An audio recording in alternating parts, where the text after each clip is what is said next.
never thought a single suitcase could carry so much trouble. Or maybe it wasn't the suitcase, it was her. I stood in the small, sunlit apartment, shifting my weight from one foot to the other, staring at the pile of clothes she had dumped on the bed. Skimpy, bright, impossible to ignore clothes. And there she was, leaning against the doorway with that faint, infuriating smirk, arms crossed like she owned the world and somehow me. "Pack what you want," she said, voice soft but with that teasing edge that always made my stomach tighten. "I'm not here to judge. Deal with it." I swallowed hard. She had always had that effect on me. I was 25, freshly out of college, still trying to figure out what counted as courage, and she was in her mid-40s, impossibly confident and impossible to read. I'd known her for 5 years, and every time I thought I understood her, she shifted, just enough to leave me off balance. "You sure you don't want me to?" I started, then stopped. There was no way to finish that sentence without sounding either foolish or desperate. And she deserved neither. She pushed off the doorframe, stepped closer, and the scent of her, coffee, vanilla, something uniquely her, wrapped around me. My hands itched to move, to touch, but I froze. I always froze. "You'll be fine," she said, brushing a strand of hair from her face. Her eyes caught mine for a long second, longer than necessary. My chest tightened. She knew what she was doing. We had been friends for years, close in a way that made everything else feel risky. But this, Miami, a vacation together, it was the first time we were going to be alone, away from everything we used to hide behind. Work, routines, polite conversations. And for the first time, I realized how dangerous that could be. I glanced down at the clothes again. "You really packed all this?" My voice cracked slightly, betraying the nervous excitement I refused to acknowledge. She tilted her head, playful but with a flicker of seriousness that made me shiver. "I told you, deal with it, or don't. But I won't change." That was the thing about her. She never changed. And somehow that was terrifying and irresistible at the same time. I took a deep breath, trying to focus on the practical. Suitcase, clothes, belt, socks. None of it mattered when she was standing there, close enough that I could feel the warmth radiating from her, the unspoken invitation in the tilt of her chin. I tried to shove my feelings down, the ones I'd been nursing quietly for 5 years. I'd always told myself it was impossible, that the age difference, the complications, all of it made this absurd. But right now, in this quiet, sunlit room, none of that seemed real. She moved past me toward the door, fingers brushing against mine. My heart jumped at the contact, fleeting yet electric. "Ready?" she asked, not looking back. I nodded, though my voice got lost somewhere between my lungs and the floor. Ready. Somehow, I had to convince myself I was ready for whatever this was going to be. Miami, her, us. Then, just as I zipped the suitcase closed, the phone on the counter buzzed. A message. From someone I wasn't expecting. I glanced down, eyes widening. My thumb hovered over the screen. And in that moment, with her standing there, smiling that maddening smile of hers, I realized nothing would ever be simple again. The hum of the airplane was a low, constant drone beneath my racing thoughts. I stared out the tiny window at the sprawling clouds below, trying to focus on anything but her sitting across from me. She had folded her arms casually, head tilted slightly, pretending to be absorbed in her book, but I knew better. Every so often, her eyes flicked up, catching mine with that look that made me forget how to breathe. I thought about how I met her 5 years ago. She had been different then, softer somehow, though still sharp. I was 20, fumbling through college life, unsure of myself. She had been the first adult who didn't treat me like a kid. She listened, really listened, and laughed at the corners of my jokes no one else noticed. Over time, I'd built this quiet obsession, a longing that I tried to rationalize as admiration, mentorship, friendship. But it had always been something more, simmering quietly beneath polite smiles and shared coffees. And now here we were, 5 years later, sitting shoulder to shoulder on a flight to Miami, the reality of what I wanted, what I'd always wanted, sitting so close it hurt. She was married once, or maybe twice, though she never really talked about it. A shadow crossed her eyes whenever the subject came up, quick and deliberate, like she was guarding a private wound. She was the kind of woman who carried her history carefully, shaping it into this careful armor. And I'd never been in love before. Not really. I'd had flings, fleeting connections, but nothing that left my chest tight when she smiled or my hands itching when she walked past. There was the risk. Everyone would see it as improper. The age difference, the teacherly aura she carried, the way she dominated a room without trying. And yet, the risk made it irresistible. I wasn't supposed to feel this, and maybe she wasn't supposed to either. I shifted in my seat, fingers brushing against the armrest, conscious that her hand was just inches away. I wanted to reach to see if she'd react, but the rules we'd both silently imposed kept me frozen. She tucked a strand of hair behind her ear, lips twitching as though she was holding something back. I realized we were both dancing around the same truth, neither daring to speak it aloud. The plane jolted slightly, and she leaned toward me, just a little, to grab a falling pen. Our hands brushed. Not enough to be shocking, not enough to invite confession, but enough to make my pulse spike. I caught her eyes, and for a second, the hum of the airplane, the clouds, everything faded. There was a memory there, buried in years of friendship, laughter, and shared quiet moments. The late-night walks to the corner cafe, the way she used to tease me about my taste in music, the way she'd once defended me when I hadn't even realized I needed it. She smiled, that tiny, knowing smile that always made me feel exposed and alive at the same time. And in that fleeting, suspended moment, I realized something terrifying and wonderful. Nothing had changed. Or maybe everything had changed. Miami wasn't what I expected.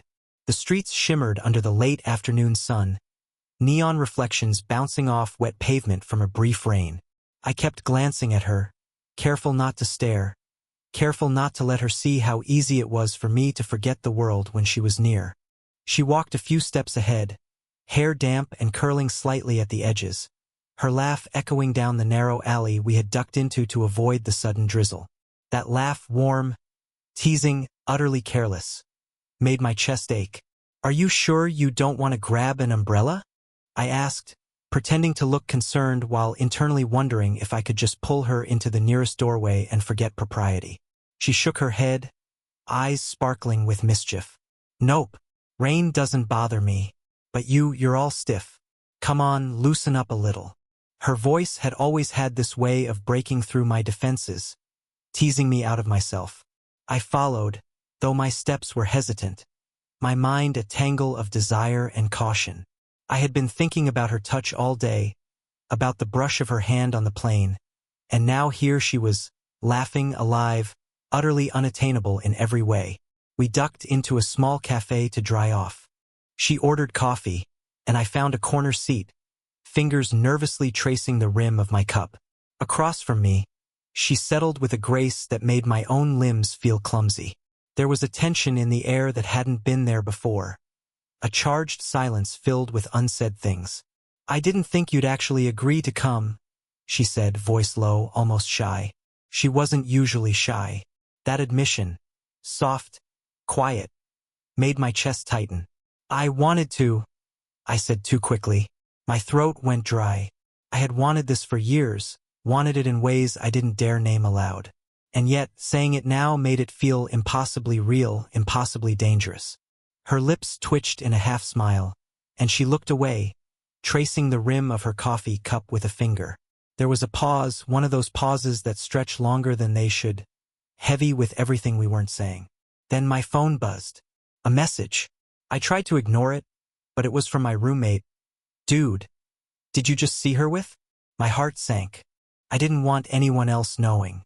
Not yet. Not ever, maybe. She noticed the sudden stiffening of my shoulders. "Everything okay?" she asked, tilting her head. That small concern made my guilt spike. I wanted to shield her, protect her from everyone, including me, from the chaos I'd bring if I admitted how much I wanted her. "Yeah. Just something from home," I mumbled. Too vague. Not convincing. She raised an eyebrow but didn't press. I could feel her studying me, and I hated how vulnerable that made me feel. She had this uncanny ability to read me, to see everything I tried to hide behind polite conversation and half-smiles. I hated it, and I loved it. We walked again later, barefoot on the wet sand, the ocean curling around our ankles. She stopped and turned to me, water dripping from her hair onto her shoulders, glistening in the golden light. Do you ever wonder what would have happened if things were different? I froze. The words hung between us, loaded with the past, with longing, with regrets neither of us had dared voice. I wanted to reach for her, close the space that seemed impossibly large yet painfully small at the same time. She stepped closer, just slightly, close enough that I could smell her. Salt, coconut, something uniquely her. My pulse hammered in my ears. Every instinct told me to pull back, to resist. But I couldn't. Not entirely. Sometimes, I whispered, almost ashamed at how honest it sounded. Her hand brushed mine, fleeting like a question. I didn't pull away. Instead, I caught it, fingers trembling, and held on just for a heartbeat. The world narrowed to that small connection, and I realized how desperately I wanted her, even knowing all the complications. Her history, my youth, the whispered judgment of the world outside this beach. Then a shadow fell across us. A man jogging along the shoreline. Her ex? A friend? I couldn't tell from this distance, but my chest tightened. She flinched, a subtle tension in her shoulders, and I felt that same guilt knot in my stomach. For a moment, we were two people caught in a world that demanded propriety, yet we were dangerously close to the truth of what we wanted. We stayed frozen like that for seconds that stretched impossibly long. She didn't pull away, and I didn't either. But the tension was unbearable, a razor edge dividing what we could and couldn't do. And when the man jogged past, unaware, she exhaled quietly and looked at me with a look that made my knees weak. Half relief, half accusation, half desire. I swallowed hard, trying to regain control. But control had already slipped away. The moment had passed, and yet it lingered in every brush of fingers, every glance, every unspoken word. I realized then that Miami hadn't made anything easier. It had only made the danger clearer, the attraction sharper, and the consequences inevitable. The hotel balcony was quiet, just the soft hum of the city below and the distant crash of waves. I leaned against the railing, heart hammering, trying to convince myself that I could breathe, that the tension in my chest wasn't real. But it was. All of it. The way she looked at me, the way her laughter haunted the corners of my mind, the way my hands itched to reach for her, was painfully real. She came out moments later, wearing a loose shirt and shorts, hair still damp from the ocean, eyes scanning the cityscape. She leaned on the railing beside me, close enough that I could feel her warmth. I wanted to say something, anything, but the words got tangled in my throat. Are you thinking about her? Her voice was soft, but there was a sharp edge I hadn't heard before. I blinked. Her? I asked, though I knew exactly who she meant. You didn't answer, she said, turning to face me. Her arms crossed, but the tension in her shoulders betrayed her calm facade. The slightest furrow in her brow made my stomach clench. I don't know what you mean, I said, even as my chest tightened with guilt. She had noticed the way I stiffened earlier on the beach. I could feel her reading me again, and it made me ache. You're lying, she whispered, eyes narrowing slightly. Her hand brushed against mine, not enough to be intimate, but enough to ignite the spark I was trying to suppress. Why won't you just tell me? I swallowed hard, shaking my head. Because I don't want to hurt you, I admitted, voice barely above a whisper. The confession felt dangerous, like stepping off a cliff. Her lips parted slightly, and I could see the storm behind her calm exterior. Frustration, fear, longing. Hurt me? By telling me what? She demanded, though her voice cracked just a little. I looked at her, really looked, and I saw it, the vulnerability she rarely showed, the wall she had built around herself slowly crumbling.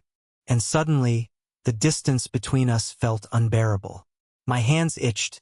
My body wanted to close the gap, but my mind screamed caution. I've wanted this, wanted you, For years, I admitted, each word trembling with the weight of truth. The confession hung in the air, fragile and raw. I could see the conflict flickering in her eyes, the desire to reach out, to close the gap, to let go of propriety. She didn't move, and neither did I. The city below faded into insignificance. The only thing that existed was the space between us, thick with unspoken longing, guilt, and danger. "You know this is wrong," she whispered, voice trembling, as if speaking the words out loud could make them real, or keep them at bay. "I know," I said, almost desperate, "but I can't. I can't stop thinking about you." Her gaze dropped for a heartbeat, then snapped back to mine. My chest tightened as I realized she was on the edge too, teetering between restraint and surrender. The tension was unbearable, a magnet pulling us closer, yet every instinct screamed to stop. And then, without a word, she leaned just a fraction closer, our breaths mingling. My heart lurched. The next second could change everything. I barely slept that night. The hotel room felt too quiet, too small, every shadow magnifying the tension from earlier. I kept replaying her words, her gaze, the almost touch that had made my pulse race. And then my phone buzzed. A message that froze me mid-breath. "I saw you two at the cafe. Don't think this is going unnoticed." It was from my roommate. I felt my chest tighten as the words sank in. Not just a casual observation, he had noticed. That meant someone knew. That meant boundaries we had painstakingly ignored were suddenly exposed. I looked over at her, sleeping peacefully or pretending to. Her hair spilled across the pillow, her face softened by dim light. The thought that she might have to face judgment, whispers, questions, guilt, it twisted something in me. I wanted to protect her, even if it meant pushing her away. The next morning, breakfast was awkward. She sipped her coffee slowly, pretending normalcy, but I caught the flicker of unease in her eyes when she glanced at my phone buzzing on the table. I felt cornered, the tension between us sharper than ever. Every glance, every movement was charged with the knowledge that our secret might not stay hidden much longer. "I didn't sleep well," she admitted, voice quiet, almost a whisper. "Did you?" "Not really," I said honestly. Someone might have seen us yesterday." I kept my voice low, careful not to alarm her unnecessarily. Her eyes widened slightly, and I saw the panic flash across her face. Not for herself, though that was part of it, but for me, for us. She reached across the table, just a fingertip brushing mine. The simple contact made my chest seize. "What are we going to do?" she asked, tension threading her voice. She leaned back, then forward again, caught in her own indecision. I shook my head. "I don't know." I stopped, because I couldn't say the words I wanted. I couldn't say that I didn't care about the consequences, that I'd follow her anywhere, that I'd protect her from the world's judgment even if it meant pain for myself. Not yet. The twist came later that afternoon. We were walking along the marina when her phone rang. She looked down, and her face changed. The faint smile disappeared, replaced with something tighter, sharper. "It's him," she said, voice clipped. Her ex-husband, or someone from her past I didn't fully understand, calling unexpectedly. The shadow of reality hit me. Our stolen moments, our near confessions. They could unravel in an instant. She pressed the phone to her ear, and I could see the strain in her posture. Every word she spoke was careful, measured, but there was tension in her jaw, in the slight tremble of her hands. And I realized then, our risk wasn't just the age difference, or the stolen glances, or the unspoken desire. It was real life intruding, threatening to destroy what we had tiptoed toward for years. I wanted to grab her hand, to pull her close, to tell her everything would be okay. But I didn't. I could see she needed to handle this on her own, or maybe she needed to decide whether she wanted to risk everything for what we were building. The conversation ended, and she hung up without a word. Her eyes met mine, and for a heartbeat, neither of us spoke. No reassurance, no excuses, just a raw, electric tension that screamed of choices to be made, consequences looming, and desire that refused to be ignored. I swallowed, realizing that what I thought was the peak of danger yesterday had been nothing. Today, the stakes had been raised. And nothing, not age, not fear, not judgment, would keep me from her. The rain started again that evening, soft at first, then heavier, drumming against the balcony like a heartbeat I couldn't ignore. I stood there, gripping the railing, trying to steady myself. She appeared behind me, bare feet soundless on the wet tiles, her hair damp and clinging to her neck.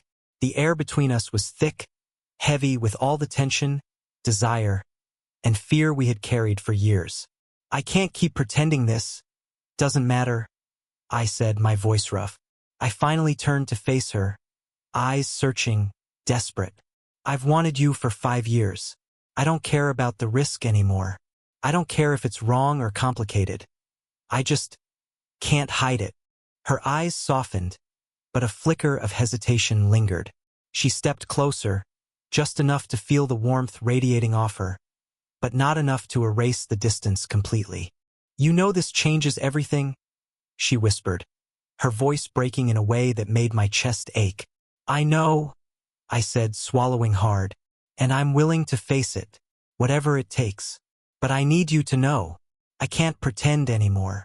She looked down, then back at me, as though weighing some impossible choice. The rain soaked her hair. The city lights reflected in her eyes, and I felt as if the entire world had shrunk to this small, charged space between us. My hands itched to reach for her, to bridge the gap that had felt unbearable for years. You really don't understand, she said, voice trembling. How much I've fought this. How much I've tried to push you away, because it's messy, because it's... She trailed off, biting her lip. The words hung unfinished, a confession disguised as restraint. I do understand, I whispered, taking a cautious step closer. I understand that it's messy. I understand that it's risky. But I also understand that I'd rather face the world with you than stay safe without you. Her hand hovered near mine, trembling slightly. For a heartbeat, I thought she might pull away, that years of caution and fear would win. But then her fingers brushed against mine, lightly at first, testing, then entwining with a hesitation that made my pulse skyrocket. She looked at me, really looked, and I saw the weight she carried, the fear, the guilt, the longing. And in that gaze, I realized she felt the same as I did. The risk was real, but the connection, the undeniable pull, was stronger. I've wanted this too, she admitted, voice barely audible over the rain. I've tried to fight it, but I can't. We stood there, hands entwined, hearts pounding, soaked through by the rain and the weight of the truth finally spoken. Nothing had been perfect, nothing had been easy, but for the first time in years we were no longer hiding. I leaned just a fraction closer, caught in the gravity of her presence. Our lips nearly touched, the tension unbearable, and yet the next moment, whether kiss or pause, remained uncertain. The world outside the balcony was a blur. Miami, the rain, the city lights, it all faded. What mattered was the here and now. Us, raw and exposed, finally honest about what we couldn't deny. And even as the rain poured down, I realized that whatever came next, we had crossed the line from fear to truth, and nothing could erase that. The morning sun filtered through the curtains, soft and golden, painting the room in warmth. I watched her move around the small kitchen, barefoot, hair damp, humming softly to herself. The apartment felt alive in a way it never had before. Quiet, yes, but charged with something that neither of us had admitted aloud until now. We hadn't kissed that night on the balcony. Not yet. Somehow, the anticipation, the tension that had built over years, over stolen glances and whispered confessions, was sweeter than any resolution could have been. And yet, there was a sense of completion, a quiet understanding that what mattered most had already happened. Honesty. I can't believe we're actually here, she said, pouring coffee into 2 mugs. Her voice was soft, but there was a laugh tucked beneath it, something free and unburdened. She handed me a cup, our fingers brushing lightly. I held onto that touch a moment longer than necessary, savoring it. Me neither, I admitted. But I wouldn't want to be anywhere else. Not with anyone else. My words felt clumsy, but she didn't flinch. Instead, she smiled. A small, knowing curve of her lips that made my chest ache with gratitude and relief. We sat at the small table, sipping coffee in companionable silence. The city outside was already stirring, tourists and locals mixing in the bright morning light, oblivious to the small, private universe we'd carved for ourselves. You know, she said finally, eyes on the steam curling from her mug. This doesn't fix everything. There's still life, complications, judgment. But it makes the risk worth it. I nodded, feeling the weight of her words, the truth in them. There would be challenges, of course. People would talk. The age difference, the history, the choices we had made to get here, none of that would disappear overnight. But we had chosen honesty, vulnerability, and each other, and for the first time it felt enough. She leaned over, resting her hand over mine on the table. The warmth, the pressure, was grounding, anchoring me in a reality I had longed for without knowing it. Whatever happens next, she whispered, we'll figure it out, together. I couldn't help but smile. The words were simple, imperfect, but they carried everything I had wanted for years. Permission to hope, to feel, to finally belong with her. I reached across and brushed a strand of hair from her face, careful not to overstep, careful to honor the fragile new rhythm we'd found. She leaned slightly into my touch, just enough, and for a heartbeat the world outside didn't exist. And though we didn't need words, I knew one thing with certainty. We had crossed the line from longing to possibility. The path ahead was unknown, messy, human. But for the first time it was ours to walk, together. As we sat there, hands touching, hearts aligned, I realized that sometimes love isn't about perfection. It's about courage, honesty, and the willingness to risk everything for a chance at something real.